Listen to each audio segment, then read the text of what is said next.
ప్రజలందరూ కూడా నిశ్చితంగా గమనించాలి. ఇప్పుడు ఏదైతే తిరుపతి తొక్కిసలాట జరిగిన అంశాన్ని అసలు ప్రభుత్వం ఏ రకమైన బాధ్యత తీసుకుంటున్నారో ఇప్పటికీ కనబడట్లా. ఏదైతే హోంశాఖ వాళ్ళు విచారణ జరపాలి అని నోటీసులు టీటీడీకి ఇచ్చింది రద్దు చేయించడం ఏంటండి? అసలు అర్థం కావట్లా. ఇదేమన్నా ఈ సొంత జాగీరా వీళ్ళది? రాష్ట్రం ఏమన్నా ఈ తెలుగుదేశం పార్టీ అడ్డానా? ఈ రకమైన కార్యక్రమాలు చేస్తూ రాష్ట్రాన్ని పక్కన పెట్టి వాళ్ళ సొంత లాభాలు స్వపేక్ష చూసుకునే కార్యక్రమం కనబడుతుంది తప్పితే ఇంకో అంశం ఏమీ కనబడట్లేదు. ఇప్పుడు ఏదైతే స్టీల్ ప్లాంట్కి వీళ్ళు సుమారుగా 11,000 కోట్ల రూపాయలు అనౌన్స్ చేశారో దానికి ఒక నిర్దిష్టమైన ప్రణాళిక చెప్పాలి. ఈ 11,000 కోట్ల రూపాయలు దేనికి వాడుతున్నారు? క్యాపిటల్ ఇన్వెస్ట్మెంట్కి వాడుతున్నారా? ఇప్పటిదాకా ఉద్యోగస్తులకి సుమారుగా 6-8 నెలల నుంచి జీతాలు లేవు.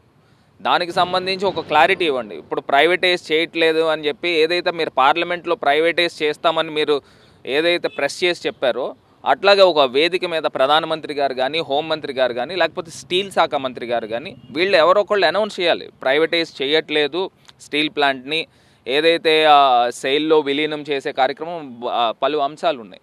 ఇవన్నిటి గురించి కూడా ప్రస్తావించాల్సిన అవసరము ఆవశ్యకత ఉంది అని కూడా ఈ సందర్భంగా తెలియపరుస్తూ ఇప్పటికైనా ప్రజలకు ఒక క్లారిటీ ఇవ్వండి. ఇప్పుడు మీరు హోంశాఖ మంత్రి గారు మరి నిజంగా సాక్షాత్తు ముఖ్యమంత్రి గారు ఇంటికి వచ్చినప్పుడు రాష్ట్రం తాలూకా అంశాల గురించి మీరైనా ఢిల్లీ వెళ్ళి మాట్లాడి ప్రత్యేక హోదా అనౌన్స్ చేయించండి.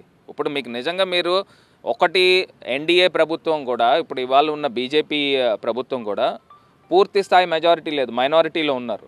సో తెలుగుదేశం మద్దతుతో, తెలుగుదేశం ఎంపీల మద్దతుతో అక్కడ కేంద్రం నిలబడినప్పుడు ఖచ్చితంగా ఆంధ్రప్రదేశ్కి రావాల్సిన అంశాల గురించి ఖచ్చితంగా పోరాడాలి. అవన్నీ కూడా వదిలేసి ఇవన్నీ మాట్లాడుకుంటూ ఏదో కాలక్షేపం చేయడం అనేది నిజంగా ప్రజలకి అన్యాయం చేస్తారనేది క్లియర్గా అర్థమవుతుంది.